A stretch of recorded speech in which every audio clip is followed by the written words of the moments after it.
Francesco Bolingo Yaya, le grand combattant, il est là juste pour vous dire, pour dire la vérité, pour transmettre les messages. Hein? Il n'y a pas de Francesco. Coup de chapeau à tous.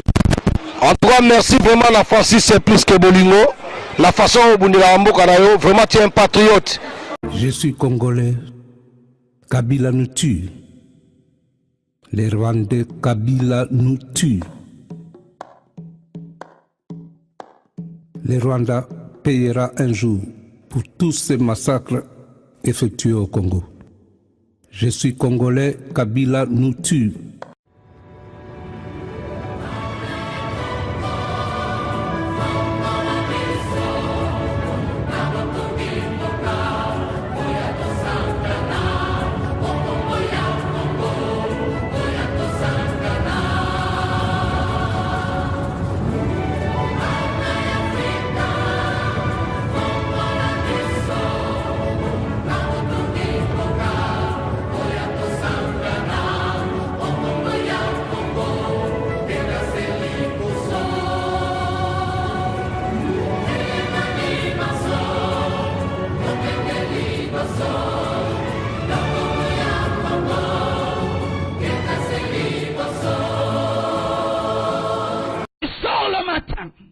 Tu rencontres une femme que tu ne connais pas, ni son père, ni sa mère, ni ses habitudes, et tu couches avec elle. Tu es fort, hein? Tu n'as pas peur. Tu es très fort. Et d'autres, vous, deux à la fois, trois, vous êtes très forts. Mais les forts, c'est vous qui mourrez.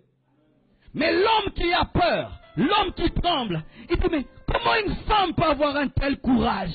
Non, mais si j'attrapais le sida, et si Jésus revenait pendant que je couche avec elle, et quelle malédiction j'aurais sur ma vie, et l'onction qui va me quitter, et les anges qui vont partir, je serai culpabilisé, je ne le ferai pas. Il est faible, mais celui qui est fort.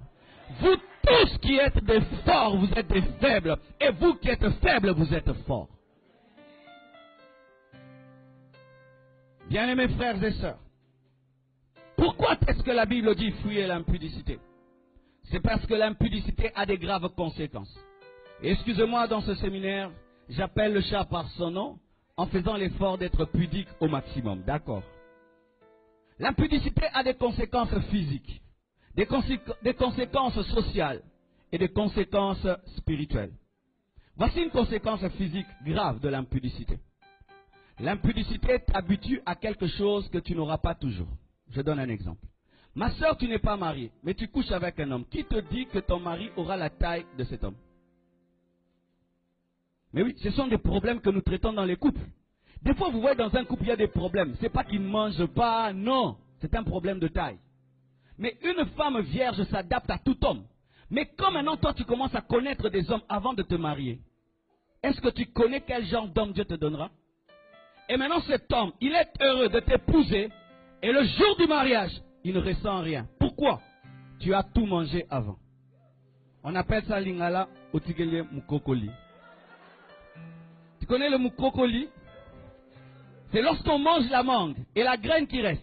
Alors pendant ton célibat, tu as laissé les hommes tout manger. Et qu'est-ce que tu amènes dans le mariage? Le mukokoli.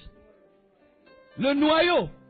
Tu amènes ça à ton mari. Et trouve une femme qui a connu toutes sortes de formes d'hommes. Parce que je dois le dire. Parce que des fois, vous chassez des démons, il n'y a pas de démons, c'est le corps qui est déjà détruit.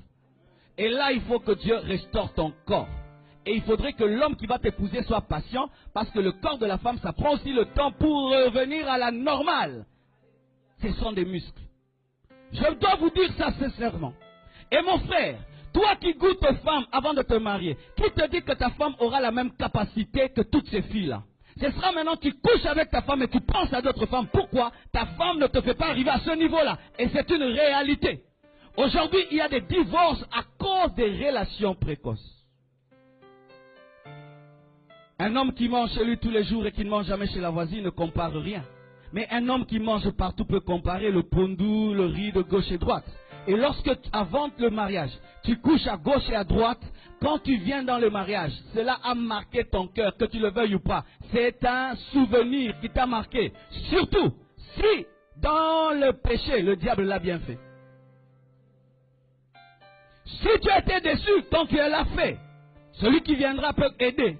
Mais si dans le monde, ceux qui l'ont fait l'ont bien fait, et ton mari ou ta femme n'arrive pas à bien le faire, ou le fera, mais après 2 ans, quelle guerre tu auras dans tes pensées? C'était comment? Bien, par la foi. Mais oui, il y a des biens par la foi dans les mariages. Tu es en train de détruire ton corps. Et qui est en train de détruire ton corps?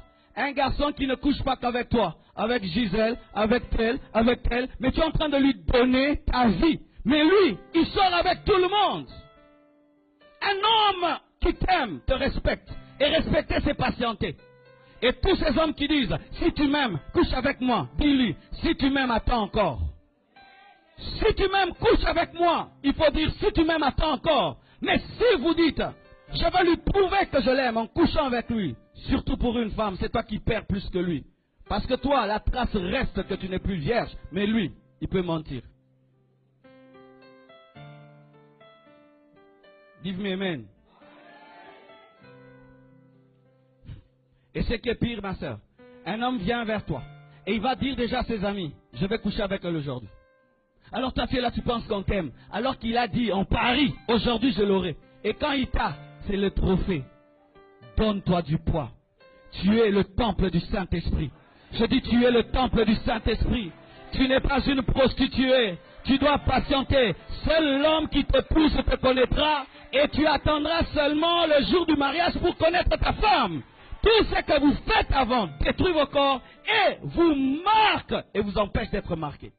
Ingeta Francisco Pisque Bolingo, au Congo, vraiment Nzambe a coupé ça, a répondre.